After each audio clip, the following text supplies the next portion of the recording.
Good evening. Let me call the meeting Monday, April 21st, 2016. Please stand for the Pledge of Allegiance. April 11th.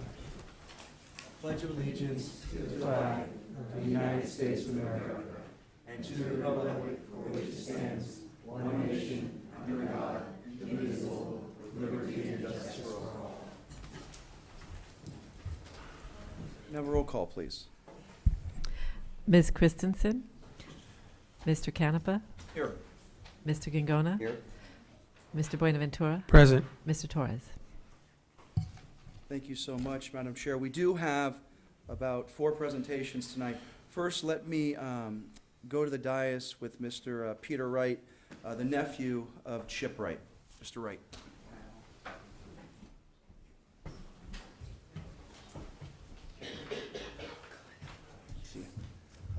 Great. Obviously, to my right is Mr. Wright. I just want to thank the Southern Hill Homeowners Association for being here. This is a special, special night. Chip Wright has done so much for the city of Daly City in terms of her advocacy. She's had a great life in terms of what she's done in education. So I'm just going to read a couple whereas clauses that I think are extraordinarily important.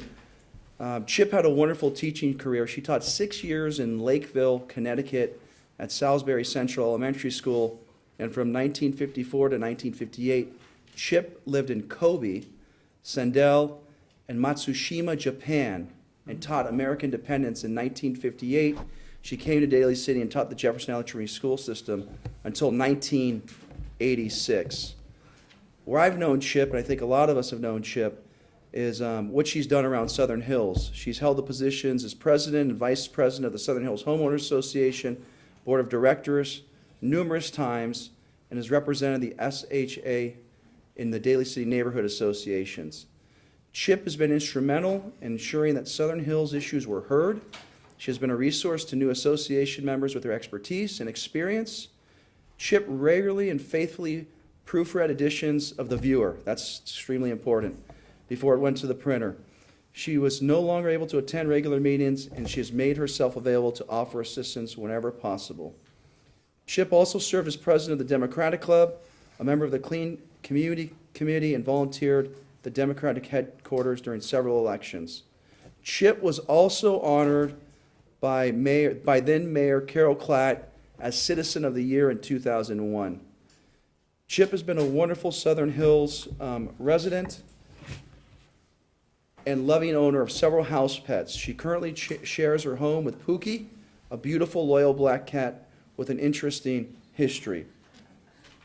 Now, therefore, Mayor Sal Torres and members of the City Council of Daly City commend Eunice Chip Wright on behalf of the City of Daly City and its citizens for many years of loyal and dedicated service to the residents of Daly City, and expresses its deep appreciation for her many positive contributions and leadership, and offers its best wishes for his abundant health and happiness in all future endeavors. And then I have in my hand right here, it's a recognition from the State Senate from Mark Leno. It says, "Congratulations on the occasion of your 30 years of dedication of service to the Southern Hills Homeowners Association. Through your commitment as member and past president of the board of directors, the community continues to be a better place for all. Congratulations." I just want to say this. If there was a person who gave back to her community, there's no one who's done a finer job than Chip Wright. And you should be proud of her as her nephew, and we're lucky to have her in the city of Daly City. So congratulations. Thank you. You're welcome. Thank you very much. Please say a couple of words if you'd like. Good to see everyone. Chip was unable to make it tonight, but she's very aware of this and very appreciative. And of course, we, her family, are very proud of her. And just wanted to say on her behalf, thank you. Thank you very much. Thank you. Thank you. Are there any comments from my colleagues?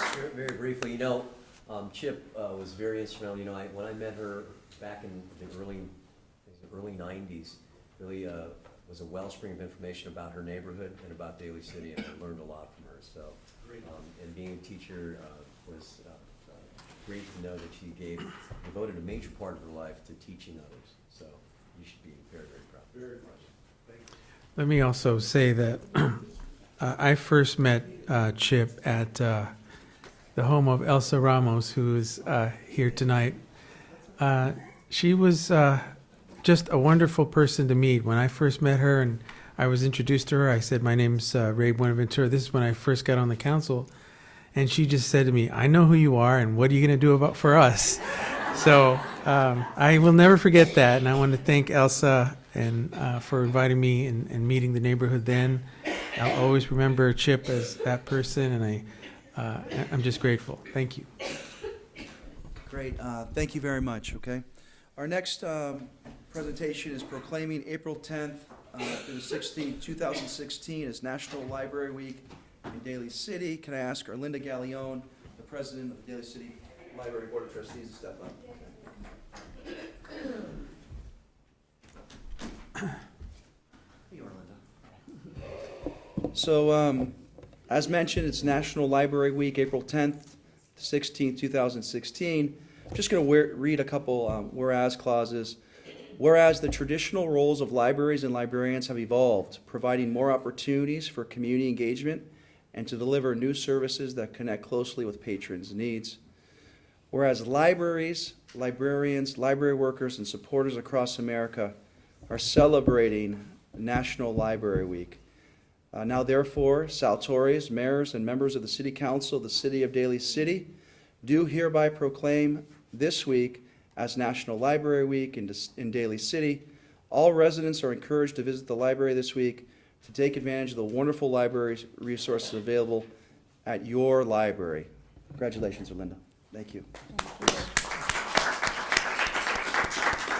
Thank you very much for recognizing the National Library Week. Libraries are very important in the community, and that is the only resource of the people who have no computers, who have no access in books, in knowledge. So thank you very much for recognizing the library. Thank you for your service on the library. Our next presentation is proclaiming April 22nd, 2016 as Earth Day. Mr. Gingona. Thank you. Who am I presenting this to? Helen Nicely. Is Helen here? Helen, you here? Hi, Helen. How are you? If you bear with me very briefly, I just have to read a few words here. This is a proclamation of Earth Day. It's dated this date, or April 22nd, 2016, and it has a number of whereases here, but I'll just concentrate on the important ones. So, whereas on April 22nd, 1970, Americans came together to celebrate the first Earth Day to confront environmental issues and rally around a single message: the success of future generations depends on how we act today. Whereas a healthy and sustainable environment is the foundation of a vigorous society and robust economy, and the City of Daly City strives to collaborate with residents and businesses to create that environment in our community. The city began offering curbside pickup of food scraps and food soiled paper products in February 2016 in order to reduce the landfill-bound waste. We cut greenhouse gas emissions and produced nutrient-dense compost. The city's partnered with Republic Services, San Francisco Conservation Corps, Goodwill, Shred It, and other governmental programs to provide the 4th annual free Earth Day 2016 recycling event on Saturday, April 16th at City Hall, featuring e-waste recycling, document shredding, recycling and reuse of bulky items, free compost giveaway, and information on energy efficiency rebates, used motor oil recycling, and more. So at the end it says, now therefore the mayor, Sal Torres, proclaims April 22nd, 2016 as Earth Day. And he encourages all residents of Daly City to participate in one of these activities that protect and celebrate our environment. It's signed by all of us. It's for you.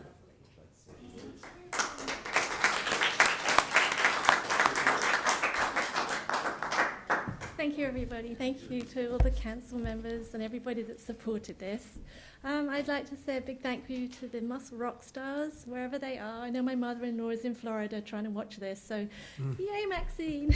So the other thing I'm really grateful for is I don't know if you realise this, but it's become very quiet where I live. In the Muscle Rock area, there's no trash, Yep. there's no trucks, and I think the airplanes have gone away as well. So it's gone very quiet, and I love it. Thank you, everyone. Before you leave, do you remember the last time we saw each other? What were we doing? We were doing a beach cleanup. What were we weighing?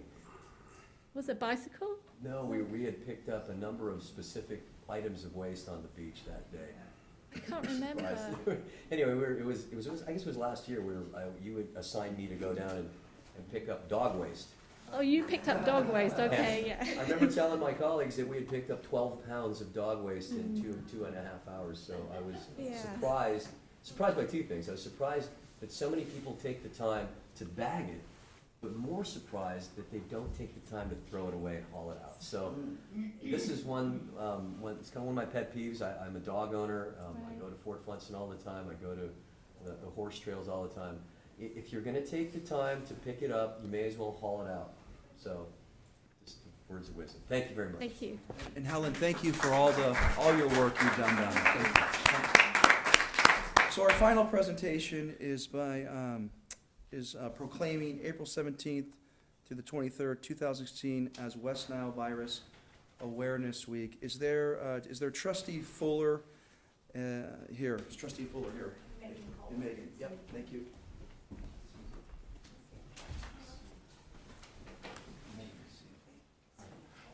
How are you? Great. So this proclamation is West Nile Virus and Mosquito and Vector Control Awareness Week. Whereas mosquito and vector-borne diseases continue to cause illness and death in California, including 737 illnesses and 45 deaths from West Nile virus in 2015. Whereas the mosquito and vector-borne diseases are likely to create new challenges for San Mateo County and the state of California in 2016. Now, therefore, Mayor Sal Torres and members of the City Council of the City of Daly City do hereby proclaim the week of April 17th to the 23rd, 2016 as West Nile Virus and Mosquito and Vector Control Awareness Week in the City of Daly City. Congratulations. Thank you. Thank you, Trustee. Vice Mayor. Thank you. Thank Thank you. members. Good clap. Thank you. Thank you very much. We really appreciate your support. I have a few things to say about invasive mosquitoes and Zika virus here in San Mateo County, and I brought a presentation, if we could get that queued up.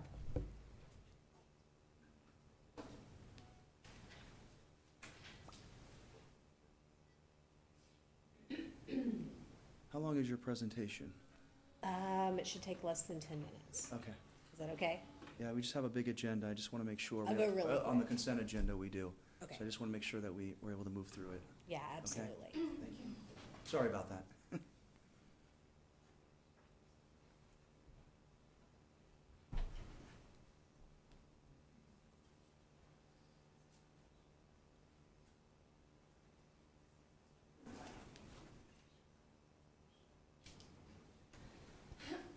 Is there a clicker for me?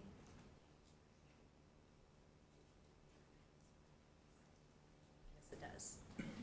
So I want to briefly introduce you to a couple of new neighbors for us in California. Here on the left is the Aedes aegypti mosquito. It's also called the yellow fever mosquito.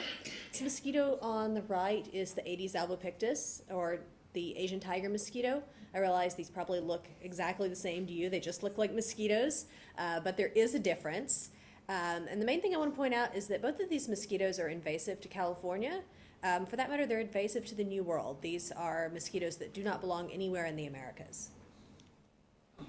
The reason that these are a big deal is because they transmit a number of diseases, including Zika virus, which has been in the news a lot lately. What you'll notice is that while Zika virus is being transmitted actively in South America, Central America, and Mexico, we have no active Zika virus transmission by mosquitoes anywhere in the United States right now.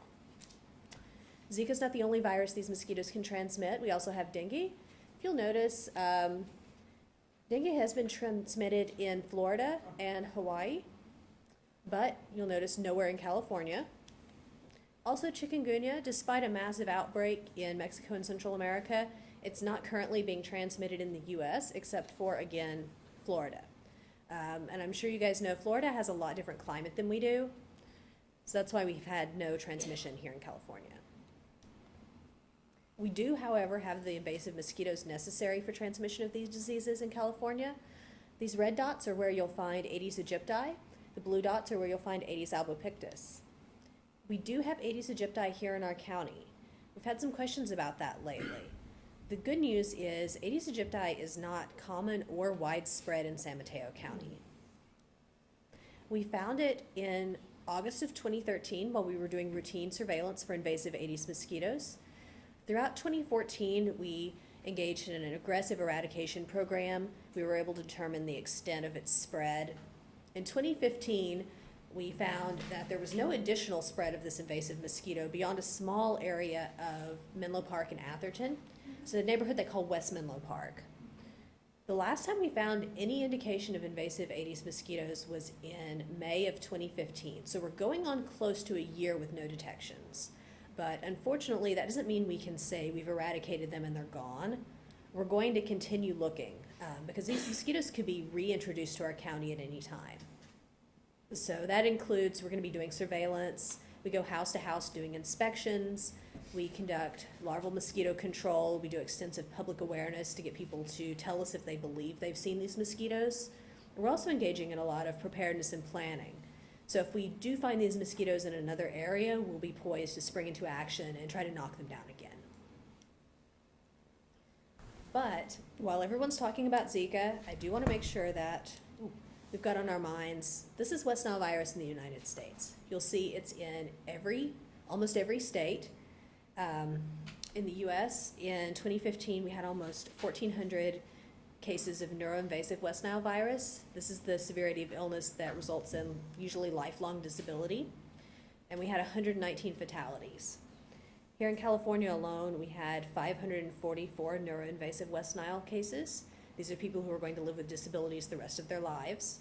And we had 45 deaths. That accounts for about half of all of the West Nile-related deaths in the U.S. So on that cheerful note, if you guys have any questions, you can always find us online at smcmvcd.org, or you can give us a call, you can email, or you can come see me personally if you have any questions, you need more information about any of this. I have a question. Yes. When you're trying to eradicate the Aedes aegypti, has there been any movement towards, I had heard something about the release of genetically modified mosquitoes to the environment in order to attack the Aedes aegypti. Is that also being done here? That's not being done here. We don't currently have a large enough population of Aedes aegypti to really warrant that. The way that technique works is that you release these genetically modified mosquitoes, males only, and they're carrying a gene that causes their offspring to die immediately. Right. So these males go out and they outcompete the wild-type normal Aedes aegypti males by mating with females and having basically defective offspring. We don't have the kind of population where that would really be an effective solution here. Okay. And then just as far as protecting yourself against the mosquitoes, is this Aedes aegypti in terms of, how is it, maybe potency, how do we protect ourselves? Is it the DEET sprays that are out there, or is there another, and what kind of percentage of DEET spray would you recommend?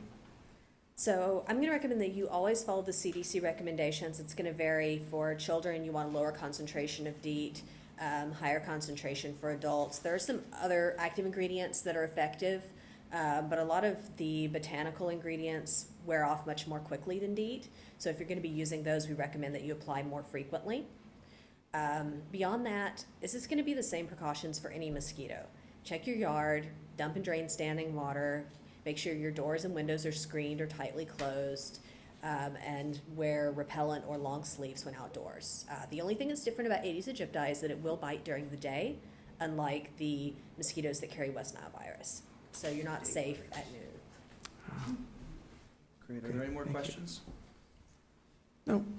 Okay, thank you. Great. Thank Thank you you. so much, Ms. Caldwell. Appreciate it. Wonderful We'll presentation. turn it over to Christine. I believe she had something to say.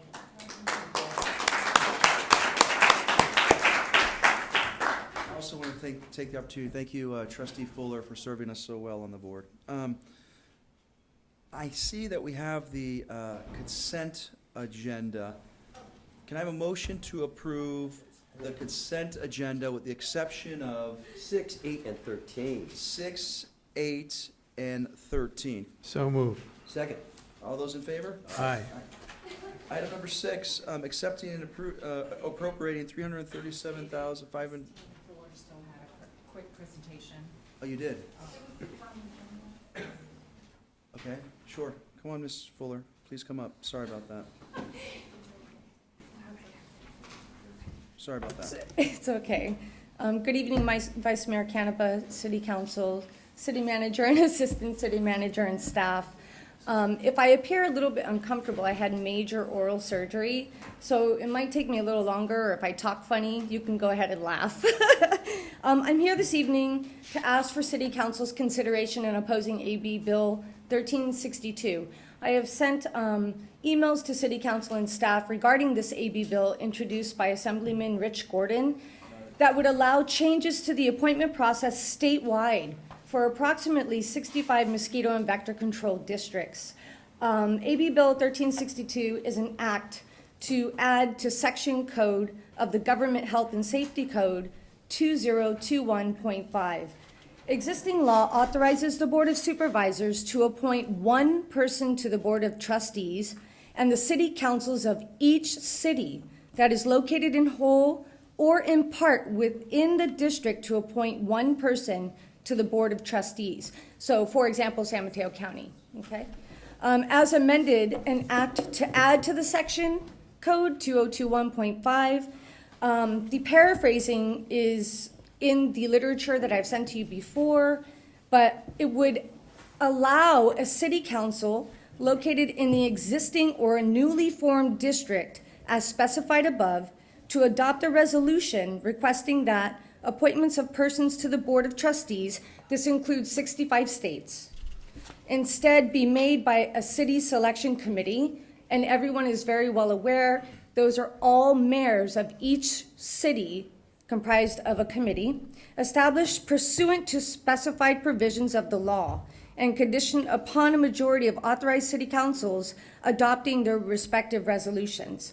The bill would authorize the city selection committee to decrease the total number of appointments to be made on the committee, but it would take a majority of city councils, which is 2/3 majority vote by law, and or 11 cities per county, okay? Quick question for you. Yes. So you're asking, I see we have letters Yes. in front of us, and so there have been several cities Yes. through these letters that have taken an opposition. Yes. And so what I think what you're asking us is that if we would consider taking this legislation and taking a formal position to oppose it. Is that correct? Yes, the Mosquito and Vector Control Association of California, the League of Cities has taken the survey action. I thank Councilman Buenaventura and Vice Mayor Canepa for filling out the survey. Got it. They haven't taken an active position yet because this is only if the bill passes, to whereas the bill is in the Senate right now. Unfortunately, we have a board majority in opposition, but it didn't reach the assembly in time. So currently, the city councils of Brisbane, East Palo Alto, Foster City, and San Bruno have officially opposed either by letter and or resolution. As you can see, East Palo Alto is pretty lengthy. This sounds, So- this sounds like a good idea. Why don't we do this? Why don't we, And I did receive Mayor Torres's email yeah, in opposition as well. okay. I'm, we'll have to take this up as a council. Maybe one of the things I can ask our fellow council members, if we're willing to put this on the next agenda, I'm willing to do that. Yeah, Is I there- agree. Okay, think Yeah, we I should. mean, so we'll It's- work with the mayor, but I think there's clear direction from the three of us. if I may to- say one point of origin, Yep. as my proposed comments as an individual, the county also has other agencies such as Trans Board, which has an advisory committee. So these are made up of 15 to 26 people. CCAG, Bay Area Water Supply and Conservation, and the emergency services, the OES operations, they also have 26 members. So yes, please consider. I sent, I'm I'm sorry if I sent numerous emails, but I wanted to give consistent updates as per AB Bill So we'll try to get, 1362. thank you for your presentation. We'll try to get this on the next agenda, okay? Thank you for consideration. Yeah, if it's, yeah, thank you very much. Yeah. Thank you, Ms. Fuller. So we have several items. I think you said you wanted to pull items 6, 8, and 13. Yeah, Mr. Fuller could do them all, I think. Mr. Fuller, please come up.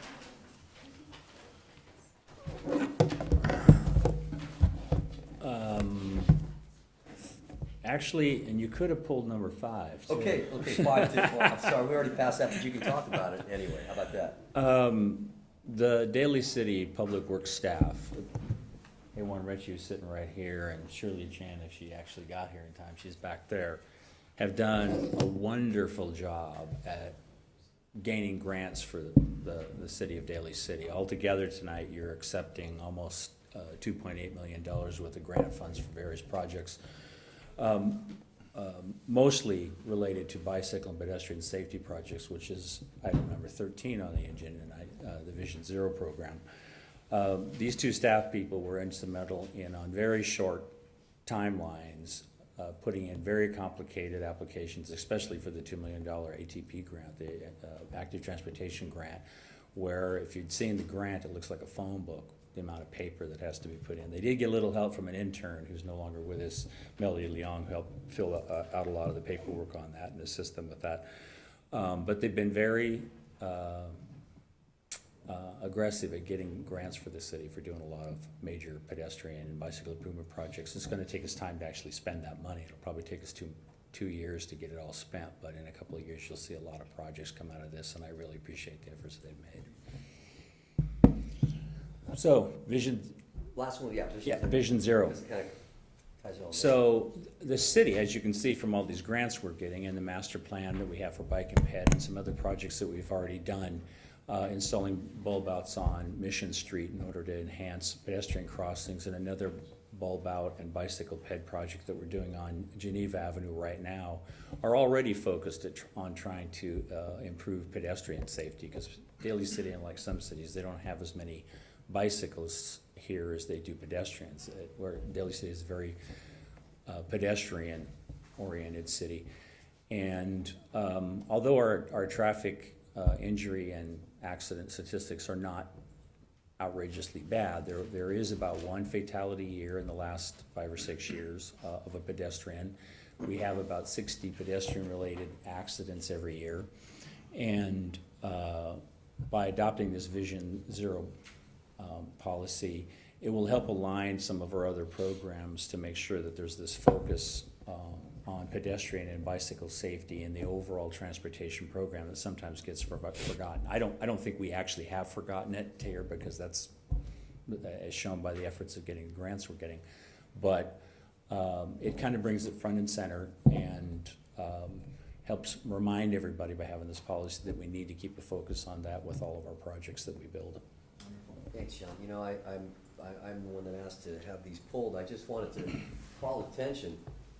There it is. I just want to call attention to the fact that Daly City has always been known as a city that does more with less. A city that thinks outside the box, that goes for grants, and is able to be successful in doing things like this. It's forward thinking. It's part of what I expect from the staff and what I expect from you, and what you've always been delivering in all of your years here. I think it's a wonder that you applied to different entities and were successful from different entities. Yeah. So it kind of gives people a perspective that we have talent on our staff to be able to develop these kinds of funds and these kind of funding opportunities. I'm proud of what you're going to do. I'm looking forward to those bulb outs and those things that are going to benefit cyclists in Daly City. I think that one of the outgrowths of our meeting with the Silicon Valley Bicycle Coalition, when we were thinking about adopting Vision Zero, was that they were going to reach out to our BPAC, our Bicycle Pedestrian Advisory Committee, and do a presentation on Vision Zero and see if they could work together with them. And I think the idea when we met was to try to focus more on the issue of pedestrians, because we do have a lot of people that walk here. The Department of Public Health in San Mateo County has looked at this as a public health issue that they want to help be able to address. So these kinds of safety efforts are ones that we can collaborate with our county to be able to develop some metric to measure hopefully some progress on this goal of no pedestrian deaths. So I'm proud of what we're doing. And with that, I would like to make a motion, if we can indulge you, on 5, 6, 8, well, 5's already done, 6, 8, and 13. Great idea. Mr. Buenaventura, can I get a second? Yeah, second. Roll call, please. Mr. Gingona? Aye. Mr. Buenaventura? Aye. Mr. Canepa? Aye. Thank you very much, and thank you, Mr. Gagano, for your wonderful work in this area. That's the end of our consent agenda. I do have one speaker card, and I am going to be very disciplined in keeping you to the 2 minutes, so Ms. Mann, please come up. Thank you. I thought that was funny, huh? Thank you.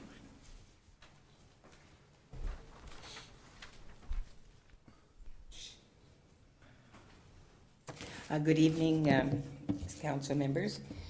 In the last couple of years, we've had a problem with shopping carts, especially in areas where there's a lot of apartments. I've talked to Peter about 6 months ago, and I've talked to him again, and I keep giving out this number. But Thursday, one of the seniors said, "This has got to stop." And I said, well, why doesn't the stores recommend they go buy this cart for less than $15 and then use it? But I checked with all the stores that the carts were on there, and there were 6 or 7 of them. They all have written material on their walls. Do not remove the carts from our property. Okay. On Thursday night, I got this message. So Friday, I went to Southgate from Sullivan to St. Francis, which is only 2 blocks. There were 17 carts. Pacific Market, Target, Safeway, Sprouts, Home Depot. I mean, it's ridiculous, and it can be very dangerous. What I would suggest is that I have the number here for the cart to call a city, but also one of the stores suggested that the city cite the people they see walking down the street with the cart for $50 citation would be the first offense, and then if they return the cart to the store, then it would be nullified. The problem that we have now, it's become very, very dangerous. People on bikes with strollers, it's something that's getting to the point where the seniors, especially in these very polluted with hundreds and hundreds of apartments, they cannot afford to drive. And I would like you to address that. Sure. And maybe come up with something. I will give you the shopping cart number. The shopping cart number is 650-991-5525. And if people, when they see carts, would call the city, that would help. But when Mrs. Gordon fell and broke her ankle, why should an 83-year-old person have to worry about carts on Daly City streets? It doesn't make sense. Thank you. Marion, thank you. I guess on a staff level, you could talk with staff after, and thanks for... We'll look into Yeah, it. you'll look into it. Thank you, Ms. Martell. Are there any more speakers? Sure, bring your card up.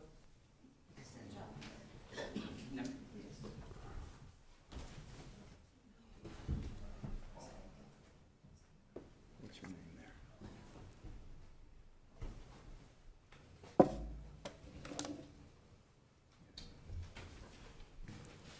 Hey, Mr. Jerome, how are you? Roger, how you doing, Mayor, Council, City Manager, everybody? I'm just observing the City Council meeting, so I just want to give y'all a kudos to say I've seen some City Council meetings that's just been, crazy, but this has been very professional, very, as a graduate student learning about local government, this has been very understanding. So I just want to give y'all kudos. All right. Thank you, Jerome. Wow. I don't know him. All right, with that, we're on to appointments, board commissions. Unfortunately, I've been informed that my Commissioner Reina Meafua has resigned. Tonight, I'm appointing someone to the Library and Recreation Commission. Her name is Vivian Arroyo, so I'm making a motion to approve Vivian. I'll second that. Have a roll call, please. Mr. Gangona? Aye. Mr. Buenaventura? Aye. Mr. Canepa? Aye. Congratulations, Vivian. Item number 15, we have council committee reports. Are there any council committee reports at this time? Item number 16, we have a city council report. Are there any city council reports? I've got a very brief Sure. one about what we did last week. It was busy. Let's see, last week, in case you were wondering, there's a story about this Army corporal who had been missing since 1951. His name was Army Corporal Robert Graham, and what happened was he was missing in action in 1951, and just recently his remains were found. They did some DNA testing, and they found two of his niece and his nephew. His remains were sent back, and there was full military honors at Dugan's Mortuary.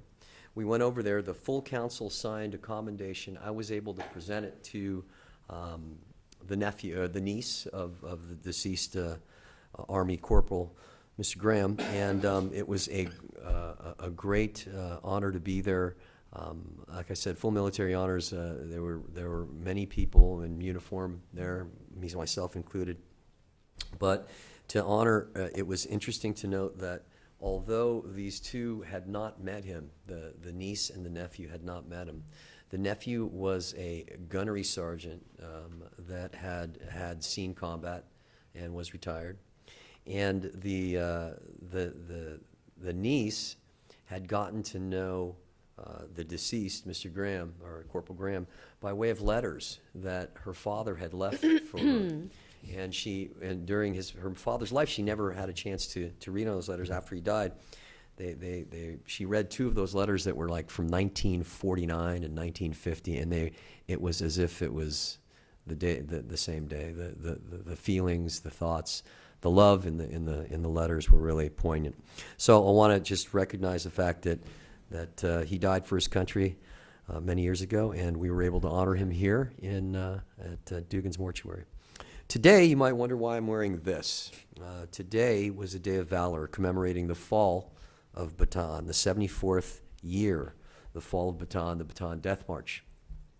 And I was at the Philippine Consulate today because there was a Pearl Harbor survivor, and there were two survivors of the Bataan Death March that were there, one of which is the grandfather of Rosie Tejada, PFC David Tejada, who survived that horrendous death march and was there. We were able to honor them for their service and for the many years that they've put in.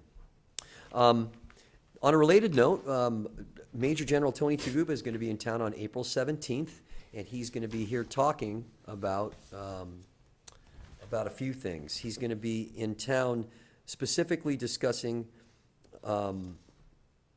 Filipino Veterans Recognition Education Project. And what that is, basically, is his seeking recognition, the same kind of congressional recognition that the Tuskegee Airmen got and that the Fighting 442nd got in World War II.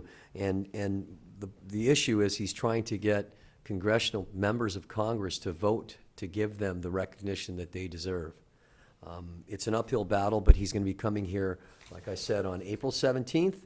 He'll be at Holy Child in St. Martin's Episcopal Church at 1 o'clock on Sunday, April 17th, to talk about that. The other side of that is he's also going to be advocating for another issue that's pretty close to him, and that is that in our state, he's trying to hopefully comply with California legislation AB 199, which aimed to include the role of World War II Filipino soldiers in the historical and social sciences curriculum framework for grades 10 to 11 in California. He believes it's important, as I do, that people in California, our youth, learn about the sacrifices that had occurred in the Philippines by Filipinos and Americans fighting side by side. So he will be here to discuss what the organization's work. The organization is the Baton Legacy Historical Foundation, run by Cecilia Gerlon, and they're going to be talking about what their efforts are in trying to change the curriculum in California to meet the edicts of the past legislation, AB 199. So that is what I'd like to invite you to do. And like I said, today is just a day of remembrance, a day of valor, and I wanted to bring that to your attention. Okay, I did receive this, and I'd be remiss if I didn't mention that there's the America Cancer Society's Relay for Life Daly City event Thursday, April 14th, from 5 p.m. to 10 p.m. at Chevy's, South San Francisco, 141 Hickey Boulevard. Before we get to the staff report, there's one person I failed to recognize, and I just saw her. I want to thank you, Elsa Ramos, for all you do and what you've done for the city. You're out of the corner of my eye, but her and Chip have a long legacy of working together. Great community people, so thank you, Elsa, for all you do, okay?